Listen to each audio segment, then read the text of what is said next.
Bonjour et bienvenue dans le Podcapsuleur, le podcast qui aime la bière et les brasseurs. Une semaine sur deux, le Podcapsuleur reprend la route et cette fois-ci l'avion pour découvrir les brasseries françaises. Dans chaque épisode, je vous emmène à la rencontre d'hommes et de femmes au parcours de vie extrêmement variés qui un beau jour ont décidé de faire de la bière leur métier. Chaque visite est différente, chaque histoire est singulière, ce qui reflète bien la grande diversité du milieu brassicole. Saison 7, épisode 7, Ugo Cialelli, brasserie Pietra à Furiani, en Corse. La Corse, 300 000 habitants l'hiver, 3 millions l'été. Si la région est réputée depuis toujours pour ses vins, sa charcuterie ou son fromage, elle ne l'était pas pour sa bière et pour cause. Jusqu'en 1996, il n'y avait pas de brasserie sur l'île de Beauté. Aujourd'hui, on en compte 25, mais la première d'entre toutes, la plus répandue sur l'île, la plus populaire, c'est la brasserie Pietra qui, bien avant que l'on ne parle de bière de terroir, a voulu se démarquer dans le paysage brassicole en incorporant dans sa bière de la farine de châtaigne, autre produit incontournable de l'île. À quelques semaines des congés d'été, je vous emmène à Furiani, tout près de Bastia, dans le nord de la Corse, à la rencontre d'Ugo Cialelli. Depuis 2 ans, il a repris la direction de la brasserie Pietra, saisissant le flambeau familial que lui tendaient ses parents, qui ont fondé la brasserie il y a 27 ans. Bonjour, je suis Ugo Cialelli, bienvenue à la brasserie Pietra. Nous sommes en Corse, Ugo, à la brasserie Pietra, une brasserie que tes parents ont créée en 1996. Donc c'est une vieille brasserie déjà, mais c'est surtout la première brasserie corse. Armel et Dominique Cialelli qui créent cette brasserie sur une idée de ta maman, en fait, qui était amatrice de bière et qui un jour dans un concert à Corté se présente au bar en disant « Bonjour, je voudrais une bière corse ». Et là, on lui répond « Mais madame, ça n'existe pas ». Alors tout à fait, quand on lui dit ça n'existe pas, il y a une idée, il y a quelque chose qui fait tilt. Il se dit mais voilà, nous voilà avec potentiellement un projet à ficeler et à développer. Mes parents vivaient tous les deux à Paris, ma mère était enceinte de moi, et ils avaient envie d'autre chose.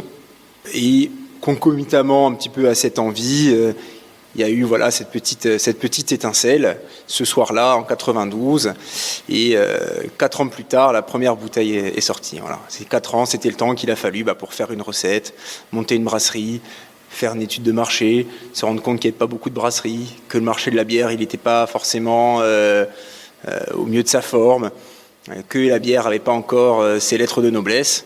Trouver c'était quoi aussi une bière corse, c'était quoi une identité corse, brassicole. Voilà, il a fallu du temps pour maturer tout ça. Voilà, donc vieille brasserie, 1996. Mais bon, dans le vieille et nouvelle aussi, on est un petit peu entre les deux. Ton papa Dominique est corse, ta maman Armel, elle, est normande. Ils vivaient à Paris, ils avaient des boulots qui n'avaient rien à voir avec la bière. Et il décide un jour de venir s'installer à Furiani, où tu nous reçois aujourd'hui, à 2 pas du stade, où, entre 2 matchs, on boit un peu de Pietra, bien sûr. Comment se passent les débuts ? Tu nous as parlé de terroir, tu nous as parlé aussi du fait qu'il n'y avait pas de bière corse avant Pietra. On est dans un pays où règne en maître la charcuterie, où règne en maître le vin, où règne en maître le fromage. Il y avait encore un peu de place pour la bière. Qu'est-ce qu'on buvait comme bière avant ? C'était quoi le marché ? Alors, effectivement, la bière n'avait pas forcément beaucoup de place en Corse. Il y a 25 ans de ça, on était plus sur un territoire de boissons anisées et de vin. La bière était plutôt une bière très légère, qui avait une vocation très désaltérante. Et donc, il n'y avait pas de brasserie régionale, il n'y avait pas de bière corse. Et en fait, se posait la question, c'est quoi une bière corse ? Parce que fondamentalement, il y a 30 ans, une bière et la légitimité brassicole, elle était plutôt côté belge ou côté allemand. Donc il fallait se dire, mais en fait, on veut faire une bière corse, ok, très bien, mais qu'est-ce qu'une bière corse ? C'est une bonne question. Ils ont eu une approche qui était une approche un peu plus historique, en disant, mais la bière, c'est pas les Allemands, c'est pas les Belges qui l'ont fait, la bière, ça a toujours existé.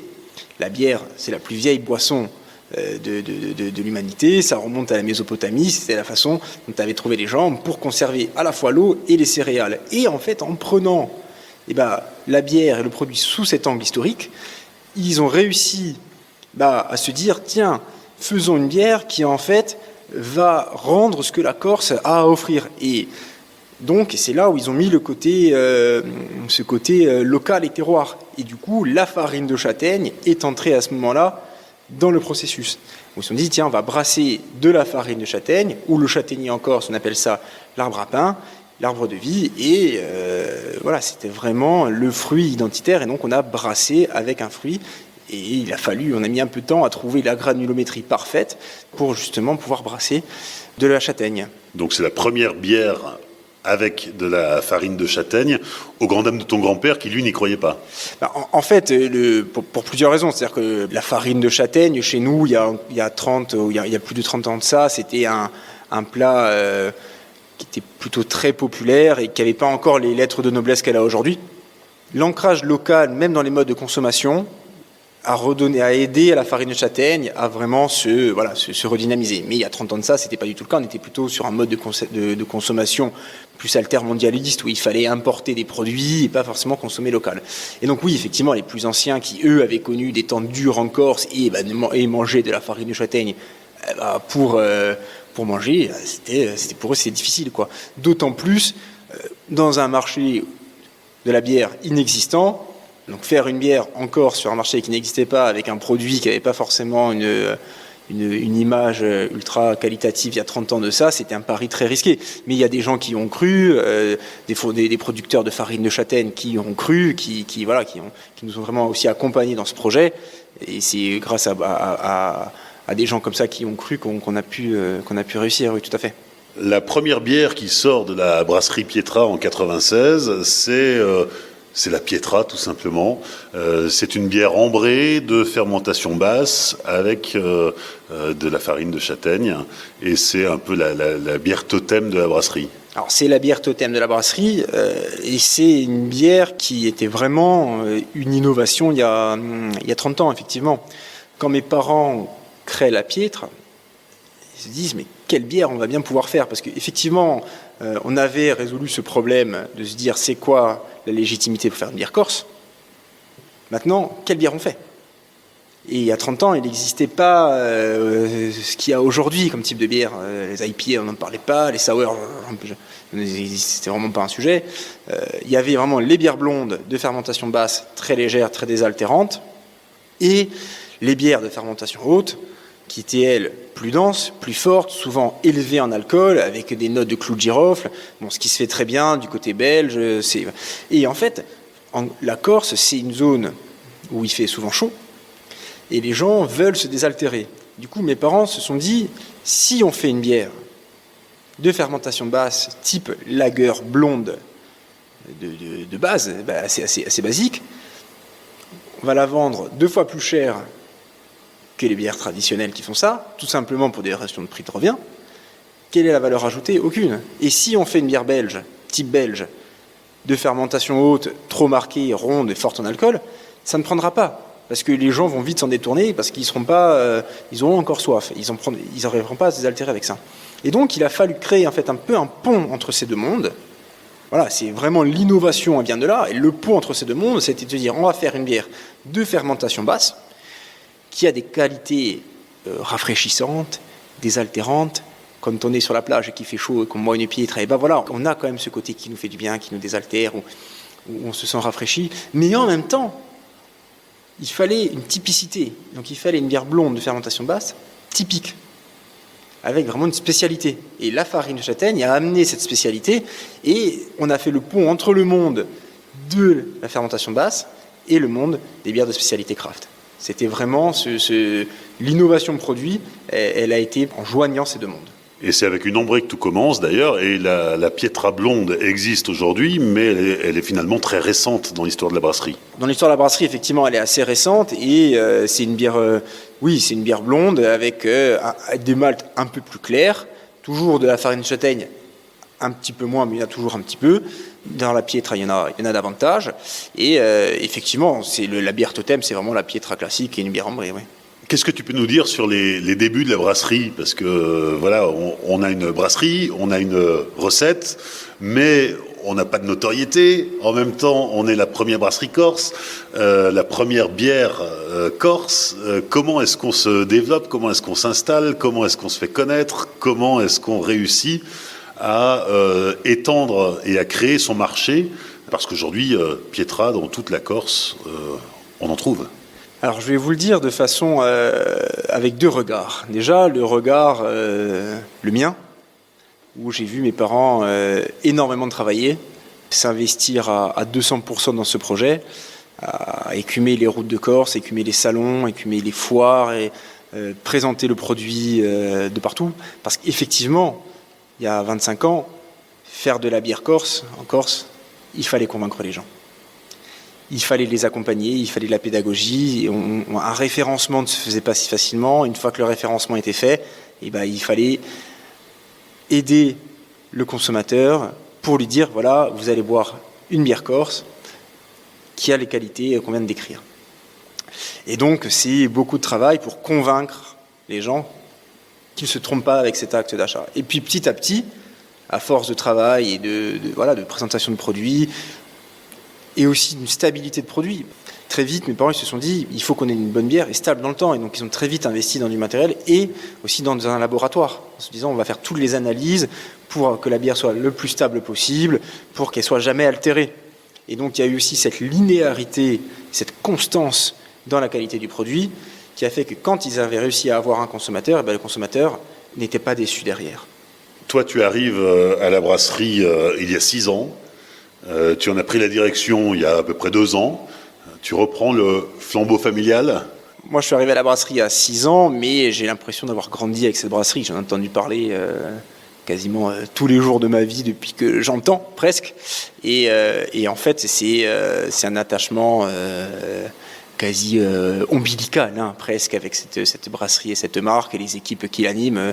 Il y a des gens qui ont 25 ans de brasserie ici, qui m'ont vu tout petit. Et donc, c'est assez exceptionnel de travailler dans cet écosystème-là.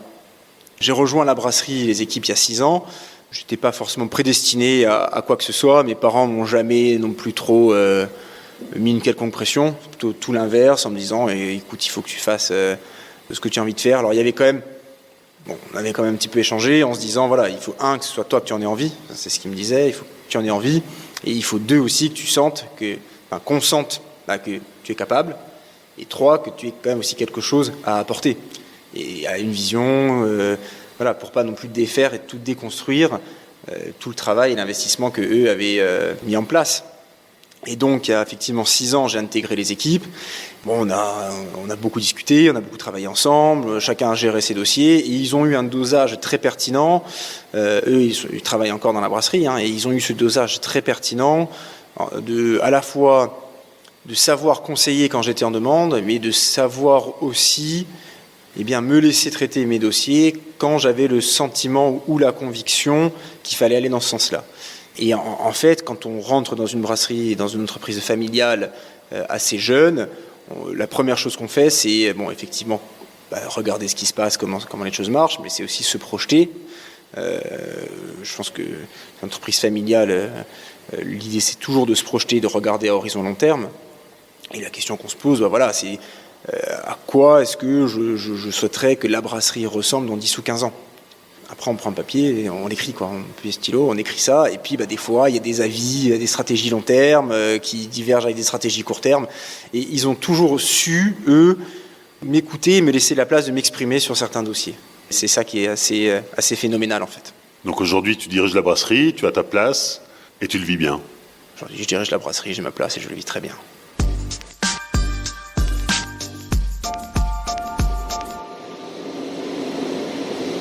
Hugo, on se retrouve dans la brasserie pour visiter, pour découvrir. Ce qu'on peut dire d'abord, c'est que la brasserie Pietra n'a jamais déménagé. Elle s'est installée dès le départ en 96, ici, sur le site où tu nous reçois aujourd'hui. Exactement, donc là on est dans la salle à brasser. Effectivement, la brasserie a toujours été ici pour une raison assez simple en fait, c'est qu'on a sous nos pieds, à 3 mètres, une nappe phréatique. On a une magnifique eau, une qualité exceptionnelle. Et alors c'est une nappe qui s'étend sur 90 km vers le sud, qui descend à 70 mètres de profondeur, qui n'a pas bougé d'un iota en 25 ans, donc on est plutôt content. C'est quelque chose qu'on suit évidemment quotidiennement. Et du coup, pour faire une belle bière, il faut une bonne eau, et c'est la raison pour laquelle on est là, et c'est la raison pour laquelle on ne peut pas bouger. En fait, et 100% des bières sont faites ici, et c'est pour cette raison fondamentale. Là, on est dans les hauts de la brasserie, on est au niveau des chapeaux des cuves de 100 hectos, on brasse par 100 hectos ici. Il y a aussi une plus petite salle à brasser de 10 hectos qui sert pour les tests, les pilotes. Effectivement, il y a un petit peu de brasserie dans la brasserie. C'est-à-dire qu'on là où on est dans la salle à brasser 100 hectos, qui est une salle à brasser qui date de 2016. Et effectivement, comme tu le disais, il y a une salle à brasser de 10 hectos. Alors pourquoi 2 brasseries dans la brasserie? On s'est rendu compte, quand on voulait créer des nouvelles recettes, que on faisait nos essais paillasse, et puis on passait sur la Brewmaster, donc, la petite 20 litres. Et puis après, passer de 20 litres à 10 000 litres, il y avait vraiment une marche, en fait. Et la bière, c'est pas un produit en croix, hein. La bière, c'est un mélange de chimie, de magie, c'est un peu de l'alchimie. Et globalement, on se rendait compte que de 20 litres à 10 000 litres, on ne savait pas faire. Et on n'arrivait pas à retrouver exactement ce qu'on voulait. Et du coup, on s'est dit, tiens, dotons-nous de cet équipement.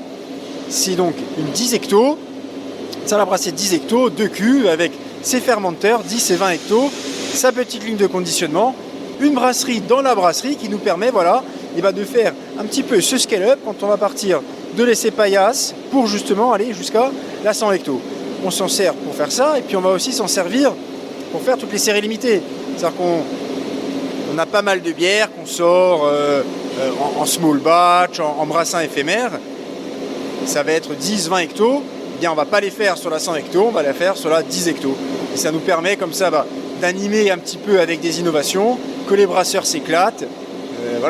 C'est vraiment aussi un outil de plaisir, même pour les équipes. On est sur un format de brasserie 100 hectos plutôt classique, 4 cuves. Voilà, donc salle à brasser assez classique, avec quand même quelques spécificités.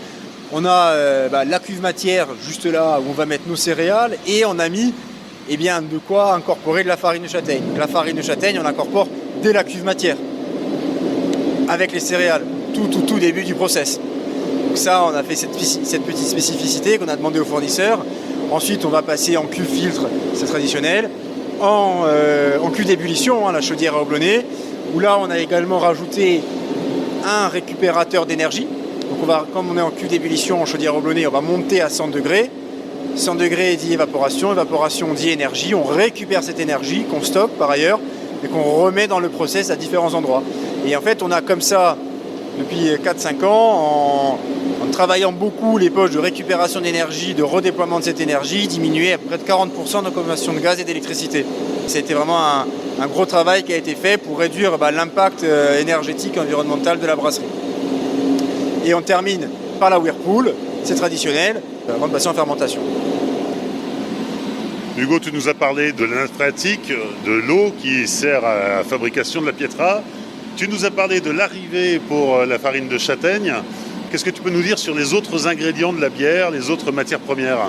Assez classique, eau, malt, farine de châtaigne, levure, houblon. Après, en fonction des bières qu'on va faire, on va avoir des recettes différentes, des levures différentes, un houblonnage différent, à chaud, à froid, souvent les deux. Donc j'ai parlé de la qualité de l'eau qui est très importante pour nous. On a effectivement la farine de châtaigne dans la piètre, le malt. Donc on a un malt, le meilleur malt possible.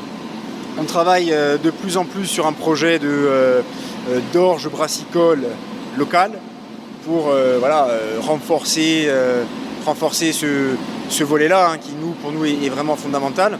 On a commencé en recherche variétale, donc c'était une première marche qui était de se dire quelles sont les variétés d'orge qui peuvent potentiellement fonctionner sur ce terroir, donc avec ce pH, cette pluviométrie, ce ensoleillement, ce sol. Donc on a commencé par 10 variétés sur 1 hectare. Maintenant, de fil en aiguille, au bout de 3 ans, on travaille 2 variétés sur 60 hectares. Voilà, donc on travaille notre orge brassicole qu'on incorpore majoritairement en grains crus. Donc c'est vraiment une première étape avant d'aller plus loin et pourquoi pas vraiment partir sur une malterie. Les houblons, donc on travaille avec des houblons à chaud et à froid et en fonction des recettes, on va avoir différents types de houblons. Et ensuite les levures qui sont vraiment nos bébés, hein. On a notre propre levurier, donc on va ensemencer, propager, récolter, stocker nos levures et qu'on va traiter comme la prunelle de nos yeux, hein. C'est vraiment nos levures, c'est aussi la vraie signature, une signature gustative de bière. Sans maîtriser la levure, c'est impossible. Donc voilà, on tient vraiment à maîtriser nos levures. Il existe déjà des houblons corses ou est-ce qu'il y a des projets de houblonnières ? Alors ça commence à se voir un petit peu effectivement. Le houblon, c'est une plante sauvage qui peut pousser en Corse, mais dont les valeurs gustatives ne sont pas non plus ultra définies, ultra certaines. C'est pas très stable, mais effectivement c'est des projets qui existent tout à fait. On revient à la farine de châtaigne. Tu as dit tout à l'heure que c'était un fruit que l'on réduit en farine. Quelles sont ses propriétés dans la bière ? Ça fermente pas, ça apporte au-delà du goût spécifique. Quand mes parents effectivement ont eu l'idée de brasser avec de la farine de châtaigne, la question s'est posée de là comment. Donc il a fallu trouver une méthode pour incorporer de la farine de châtaigne en empâtage. Ce qui n'était pas simple parce que la farine, très vite ça peut faire de la pâte et après tout colmate. Et donc il a fallu trouver une granulométrie qui allait permettre aussi d'aller chercher ce qu'on voulait aller chercher, à savoir le goût, ce côté un petit peu sous-bois, ce côté un petit peu boisé, c'est cette rondeur. Et en fait, excellente surprise, et ça c'était pendant les travaux de recherche, excellente surprise, il s'est avéré que la farine de châtaigne a beaucoup de sucre fermentissime. Et donc ça rajoutait comme ça un pouvoir diastasique supplémentaire au malt. Donc c'était pas en substitution, ça avait vraiment un impact sur la qualité du produit et notamment au niveau des fermentations. Une très bonne nouvelle. On vient de prendre un peu d'altitude. C'est une vue magnifique parce que d'un côté les montagnes, face à nous la mer, et puis une vue aérienne sur la brasserie. Là, on est au sommet des fermenteurs. Alors exactement, on est au sommet des fermenteurs, donc 12 fermenteurs de 250 hectos, 12 fermenteurs de 500 hectos. Et c'est là vraiment que toute la fermentation a lieu. Donc on va voir tout ce process, hein, où on va incorporer nos levures, faire la fermentation qui vont durer en moyenne 3 semaines. Hein, on va faire entre 2 et 3 semaines en fonction des recettes, mais en moyenne c'est 3 semaines. Puis c'est aussi là que va se générer l'alcool et le CO2. Et c'est également ici qu'on va récupérer le CO2. Parce qu'on a un système de récupération de CO2, ce qui fait qu'on est autonome en CO2. On n'a pas d'intrant de CO2. Donc tout le CO2 excédentaire des fermentations est récupéré, nettoyé, stocké, réinjecté dans le système. Là, il y en a besoin. Par exemple, ça peut être la pousse dans les tuyaux, ça peut être l'inertage des cuves. Voilà, donc comme ça, on est complètement autonome en CO2. Il faut une certaine taille quand même pour être autonome en CO2, justement. Alors, en Corse d'autant plus, parce que l'insularité a quelques impacts sur les prix des transports, notamment du CO2 qui est une matière dangereuse. Et effectivement, nous là en 2022, on a fait 140 000 hectolitres. Et effectivement, on a mis en place un système de récupération de CO2. Ouais. Quels sont les autres impacts ou spécificités de l'insularité ? Alors il y a beaucoup de points positifs. Déjà, on a un territoire magnifique. Et je pense à un réel attachement au savoir-faire traditionnel qui sont chez nous. La Corse, c'est une île magnifique qui a beaucoup de choses à offrir d'un point de vue gastronomique, d'un point de vue patrimonial, d'un point de vue historique. Il y a également quelques contraintes, hein. Notamment il y a une mer qui nous sépare de beaucoup de choses.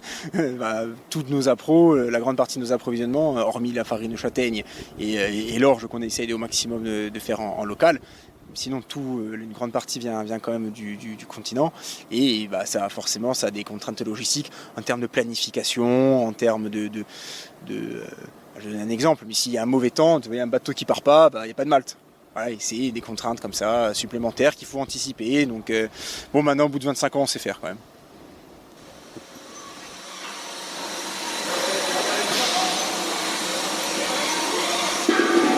On se retrouve maintenant devant l'une des 3 lignes de conditionnement. Ici, on conditionne les fûts. Alors, tout à fait. Là, on a la ligne fût devant nous. En Corse, il y a une saisonnalité assez forte. On peut faire jusqu'à 240 fûts par heure sur 4 lignes. Pour garantir la meilleure qualité en fût, il faut tout du moins essayer d'avoir la bière la plus fraîche possible. Et donc on a dimensionné la ligne pour absorber le pic estival. C'est un gage de qualité et on a mis en place tout un système de contrôle, de vérification avec d'étanchéité de joints, de mesures de saturation dans le fût. On va peser également le fût pour s'assurer que la bière qui arrive sur le marché soit dans une enveloppe complètement propre, absolument étanche, avec la bière qui a la bonne saturation, qui soit la meilleure possible. Donc on a une bière qui vieillira bien, qui sera fraîche, bien conservée dans un fût. De l'autre côté de la cloison, on arrive devant la ligne de conditionnement des bouteilles. Alors tout à fait, là on est sur la ligne vert. On va conditionner nos bières en bouteille. Alors on sait faire tous les formats sur cette ligne. 15, 25, 33 et 75 centilitres. Avec une soutireuse isobarométrique à flux laminaire pour vraiment pouvoir garantir qu'il n'y ait pas d'intrants potentiels dans la bière et qu'il n'y ait vraiment pas d'oxygène non plus dans le col pour que la bière ait la meilleure stabilité possible. Donc là on est sur une bière qui est sur une cadence de ligne à peu près à 10 000 bouteilles par heure. Une fois les bouteilles remplies, elles sont empaquetées, conditionnées. Alors tout va dépendre du format qu'on veut faire. C'est l'avantage de cette ligne, c'est qu'on peut faire à peu près 70 références. En fonction de la taille et du format, on va pouvoir mettre un pack de 4, de 6, de 12, on va pouvoir faire de l'unitaire, et ce, sur toutes les tailles que je vous ai déjà citées. Donc là, par exemple, on est sur un pack de 6 x 25. La troisième ligne de conditionnement, c'est la canette. Voilà, et comme ce que je disais, 100% de nos bières sont brassées, fermentées, filtrées, conditionnées ici.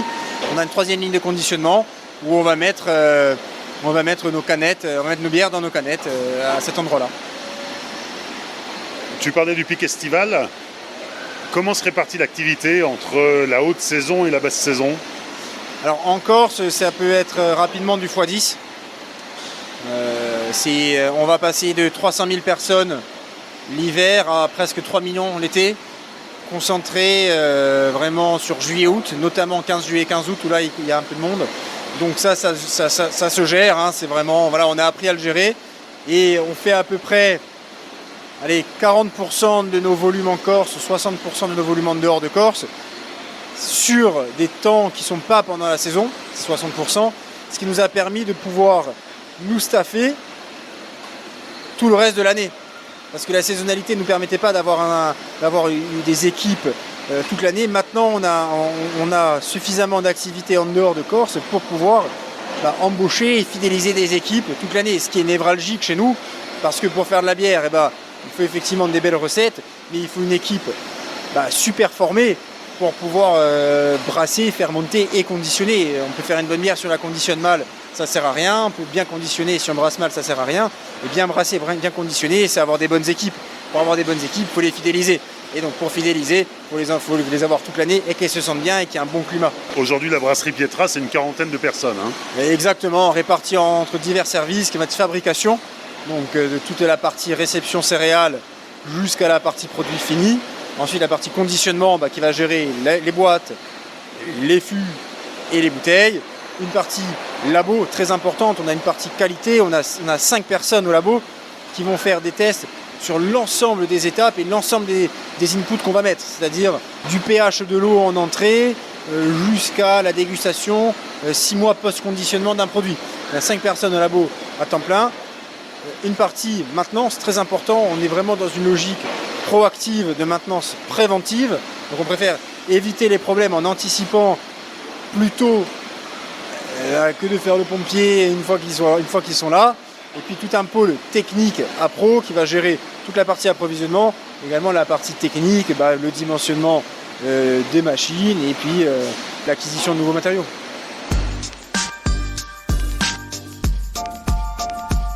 Les 5 dernières minutes avec la dégustation. Hugo, on débute avec la bière totem de la brasserie, la Pietra, la plus vieille recette de la maison, 1996. Voilà, effectivement, on commence avec la Pietra, donc la bière à la farine de châtaigne, recette inchangée depuis la création de la brasserie.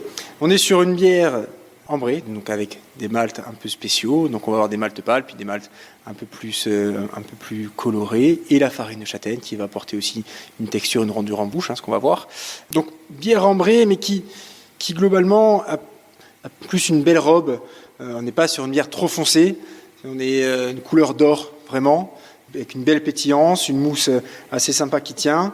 Au nez, on va vraiment être sur des notes un petit peu boisées. On va découvrir ce côté un petit peu châtaigne, un petit peu sous-bois, un peu automnal, réconfortant, qui nous plaît. Mais on sent qu'on n'a pas une approche alcool trop forte. Donc on voit comme ça, au travers et en la sentant, qu'on est sur une bière qui va être assez agréable à boire, assez fluide, plutôt ronde, on le sent quand même. Ça, on va voir qu'on a un peu de rondeur au nez, on sent cette rondeur qui arrive. Et puis quand on goûte, voilà, ça confirme cet a priori. On a une belle rondeur de bouche, c'est-à-dire qu'il reste quand même quelques sucres non fermenticibles qui sont restés, qui ont été apportés par la farine de châtaigne. Sur le palais, c'est assez agréable, ça accroche bien, il n'y a pas d'astringence.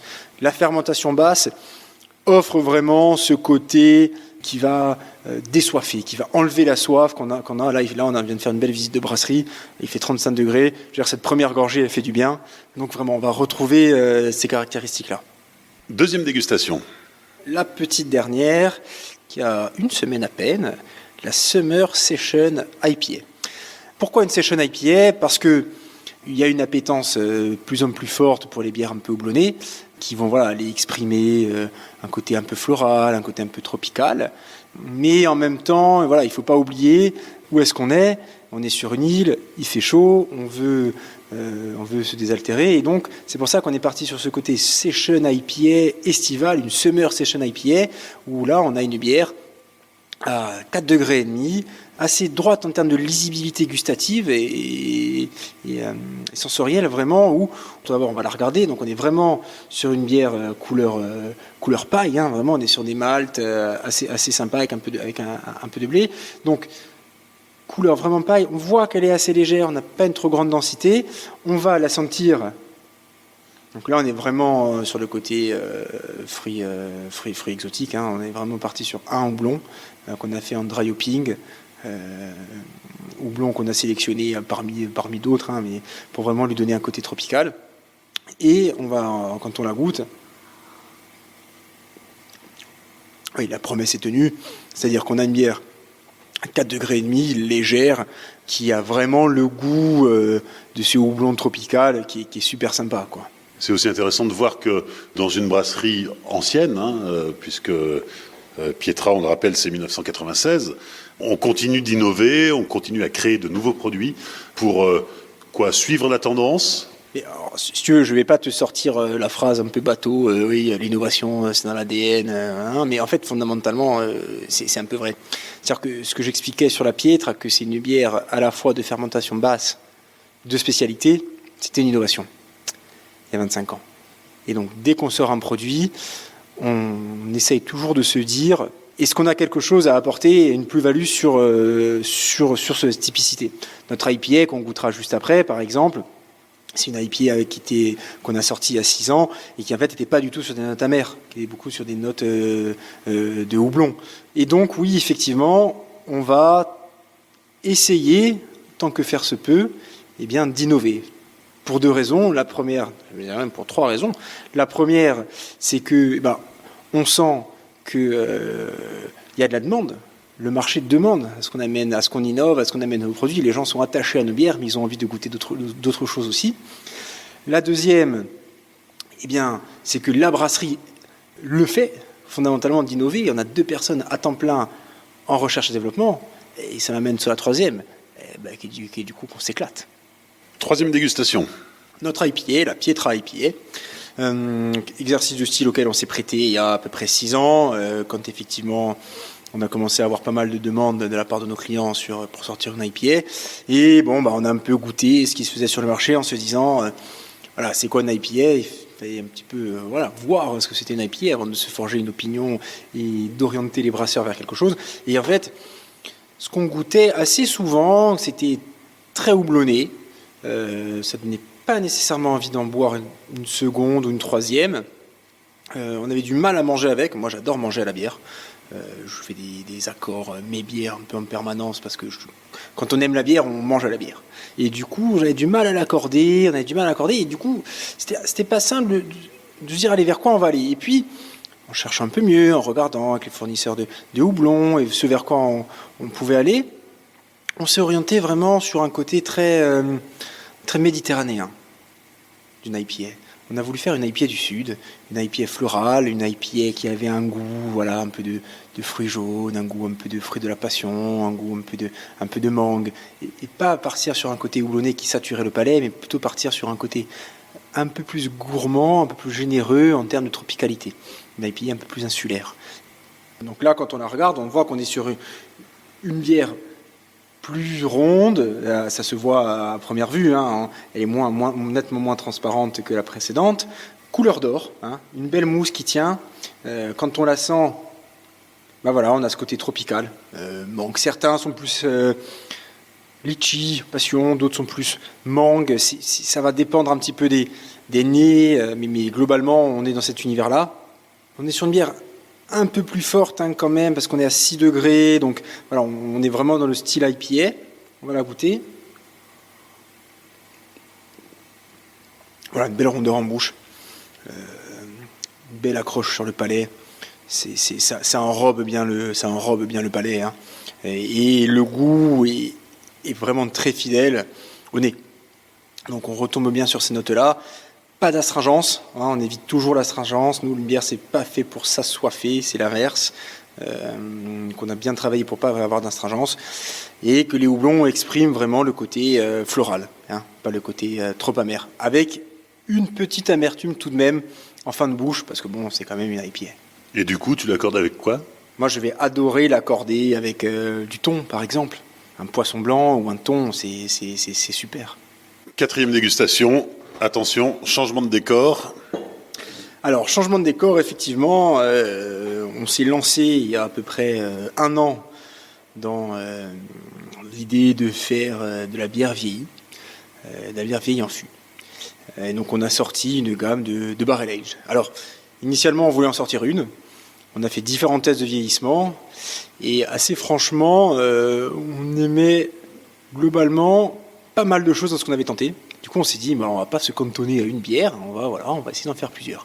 Néanmoins, on s'est quand même dit, si on en fait plusieurs, il faut que, au sein du même exercice de style, donc le vieillissement en barrique, on ait 3 univers complètement différents. Parce que sinon, si les bières étaient trop proches, ça ne servait pas à grand chose. Donc là, on a fait 3 bières au sein de cette gamme, et on va goûter la première. Alors la première, c'est la Double Blend Ale. Double Blend, pourquoi ? Parce qu'on a pris de la piètre traditionnelle qu'on a fait vieillir dans des fûts de vin rouge, corse, de patrimoine, de la pietra blanche qu'on a fait vieillir dans des fûts de vin blanc, corse, de patrimoine, et on a fait vieillir pendant 6 mois.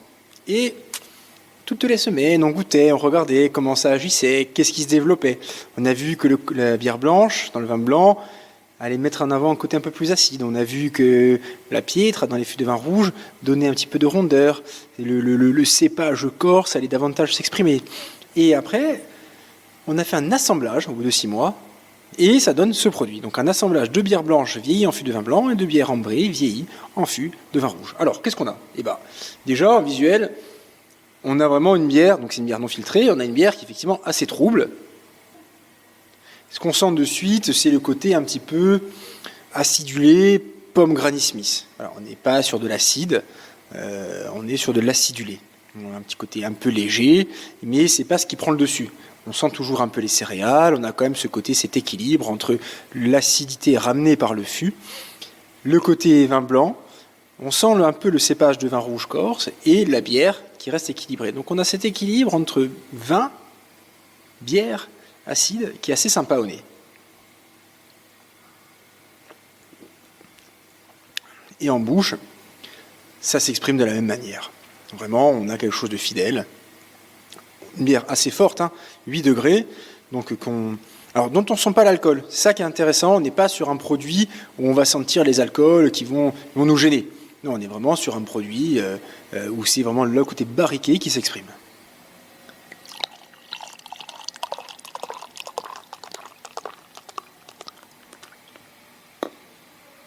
5e dégustation, Hugo, on poursuit avec une deuxième référence de la gamme Barrel Aged. Tout à fait, on est sur la Sour Pale Ale. Dans cet exercice de Sour Pale Ale, ce qu'on a voulu faire, c'était voir comment allait évoluer notre IPA. On a une IPA très tropicale, assez florale. Du coup, on s'est dit comment est-ce qu'on va la faire évoluer. Et on l'a mise dans des fûts de whisky, où il y avait eu 3 à 4 ans de vieillissement de whisky. Et on pensait vraiment que le whisky allait rendre ce qu'il avait donné, donc ce côté vraiment un peu fort, un peu alcoolé. Et en fait, ce qui s'est complètement exprimé, c'est une surprise magnifique, ce sont les houblons. Et on a les houblons qui déjà dans notre IPA sont présents. Et alors là, c'est un bouquet de tropicalité. C'est magnifique et c'est vraiment les houblons qui sont allés s'exprimer de façon très, très, très, très importante. Alors quand on la regarde effectivement toujours sur une bière trouble, non filtrée, c'est sympa, plutôt doré. On retrouve la couleur de l'IPA, de notre IPA. Et au nez, voilà, cet équilibre entre les houblons et l'acidité. Alors l'acidité, pour le coup, elle est plus marquée que dans la précédente. On a vraiment un petit peu plus d'acide. Et quand on va la goûter,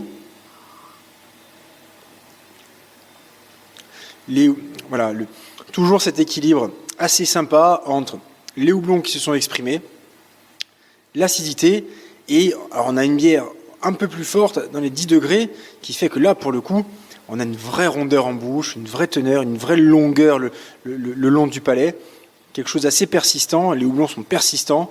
Bon, c'est une super surprise pour nous, très bonne surprise. 6e dégustation, et ce sera la dernière. Donc 6e dégustation, la Smoked Ale. Alors, toujours dans cet univers de bière vieillie en fût, pour partir sur quelque chose d'encore différent des 2 premières bières qu'on a goûtées, on a fait vieillir de la piètre qu'on a un peu densifié en mettant davantage de farine de châtaigne, ce qui permettait d'avoir un degré plateau un peu plus haut et pour lui offrir un peu plus de protection. Et on l'a fait vieillir dans des fûts de whisky tourbés. Et alors là, on a vraiment eu un échange mais super important entre la bière et le fût. Il y en a tout le côté tourbé qui s'est vraiment déversé dans la bière. Il n'y avait pas de fût, il n'y avait pas de whisky dans ce fût, c'est évidemment que du vieillissement.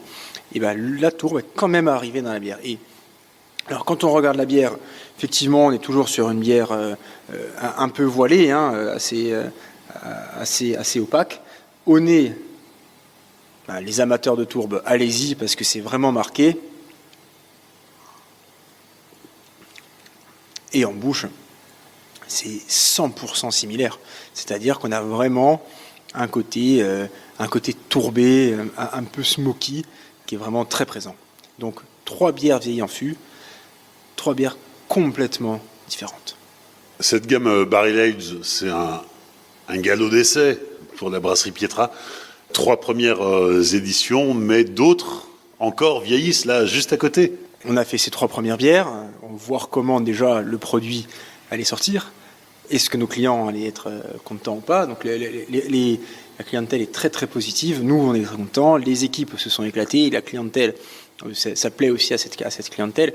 Donc il n'y a pas vraiment de raison de s'arrêter là. Alors on va toujours rester sur des petites séries, 800 ou 1000 bouteilles, vraiment pour faire ces small batch.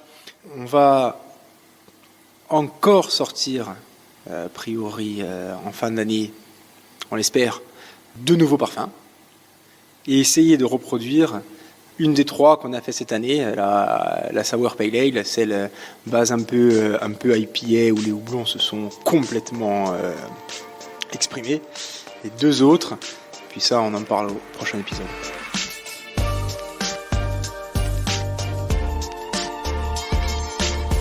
Merci à Hugo Cialelli et à toute l'équipe de la brasserie Pietra pour leur accueil lors de l'enregistrement de cet épisode. Sur les réseaux sociaux du Podcapsuleur, Facebook, Twitter, Instagram, vous pourrez découvrir la brasserie en images. N'hésitez pas à liker, commenter et partager cet épisode autour de vous.